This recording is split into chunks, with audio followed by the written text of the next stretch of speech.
Hello. Growing student protests in Bangladesh are taking another dangerous turn. In the past few hours, police have fired tear gas to try to break up student demonstrations in the capital, Dhaka. Activists say at least 4 people have been injured on the 8th straight day of protests. Paul Chadurjan reports. Student protesters have blocked streets in Bangladesh for the past week. They're demanding government action to improve road safety. 2 young students were knocked down and killed by a bus last week.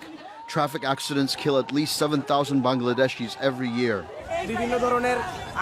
We have been protesting on the roads for a few days with some of our demands. We are demanding justice for those students of the college killed by a bus, and we want safe roads. Over the weekend, the peaceful protests became violent when police tried to break up the crowds. Rubber bullets and tear gas were fired at demonstrators. The government ordered schools and bus services to shut down. Bus drivers say they were attacked. We stopped running our buses as students attacked and damaged our vehicles. We cannot go on the roads. Students hit our drivers, so no vehicles could move. The government's trying to quell the violence by cutting internet services to cripple social media and censoring both Bangladeshi and international media. Pro-government student groups are being accused of attacking protesters. We all are feeling threatened here.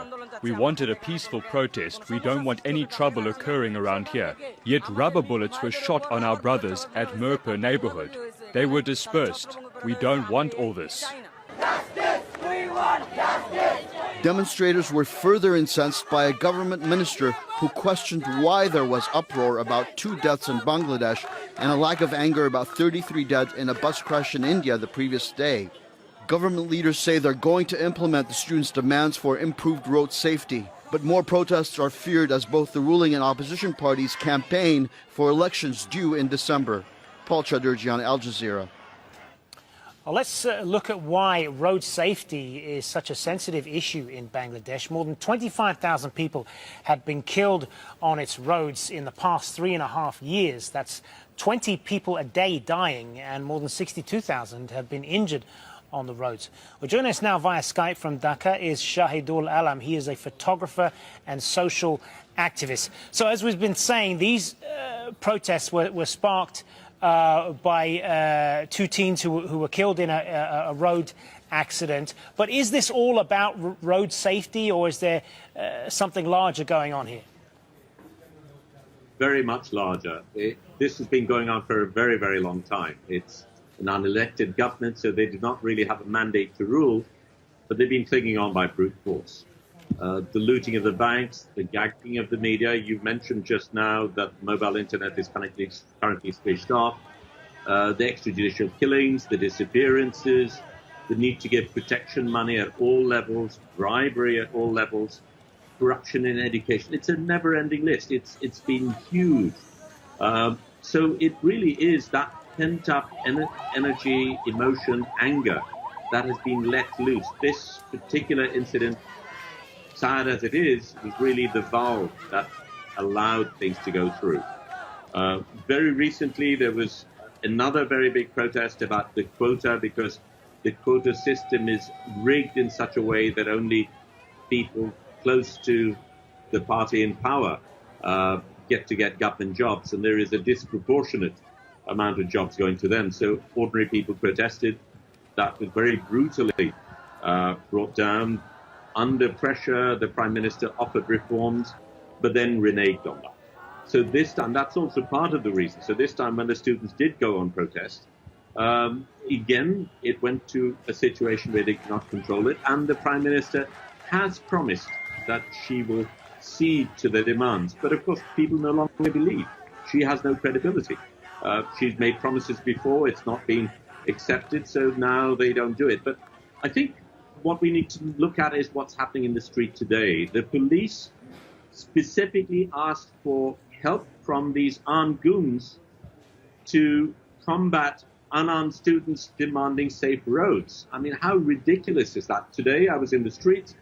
There are people with machetes in their hands chasing unarmed students, and the police are standing by watching it happen.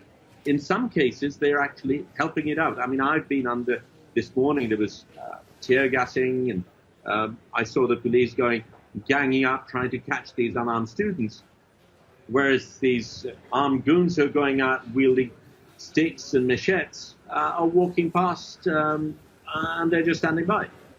So where do you think things are going to go from here? Because these protests appear to have spread across the country quite spontaneously and without any kind of central leadership here. This is part of the challenge that the government is dealing with. In that this is so grassroots in the way that it has spread. Well, I think the government has miscalculated. It certainly felt that fear was enough, repression would have been enough, but I think you cannot tame an entire nation in this manner.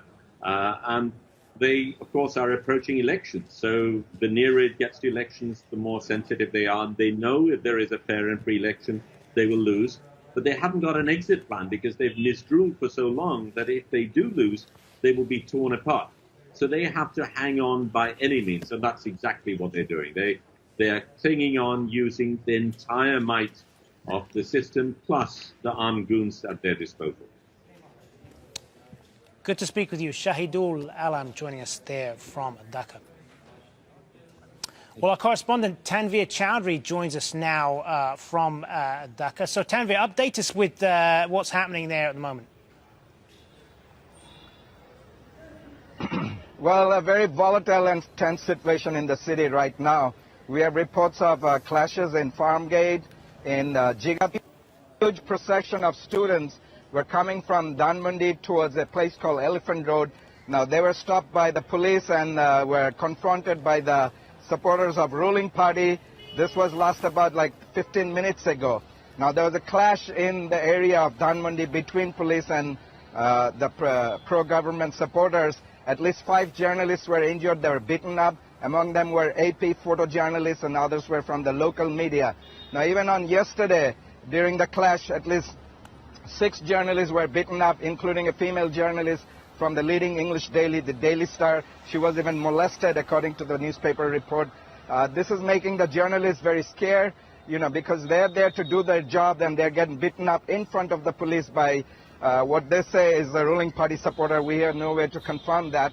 Now, I spoke to some ruling party supporters who brought out a procession in the Dhaka University campus. One of their leaders told me that, look, we were not the one who attacked us yesterday. It was the students who attacked our office and we just confronted them. And he said many of the things you're seeing in the social media are Photoshop items. They're really more than that. So they had their own version. Of course, there are some items that are possibly be questioned in the social media. But the city right now, what was a social movement against traffic safety is more and more turning out to be taking a political dimension rather, and the situation in some part of the city as of now is still tense. You can see behind me a very busy road. There's hardly that much traffic. People are not getting out. And there is a sort of a critical view in the street. I talked to some people that said that these are kids. They shouldn't have beaten up by police or the pro-government supporters because they weren't doing anything that was political. They didn't make any political slogan or anything like that, even though the government said that it was being politicized by the opposition party and they were manipulating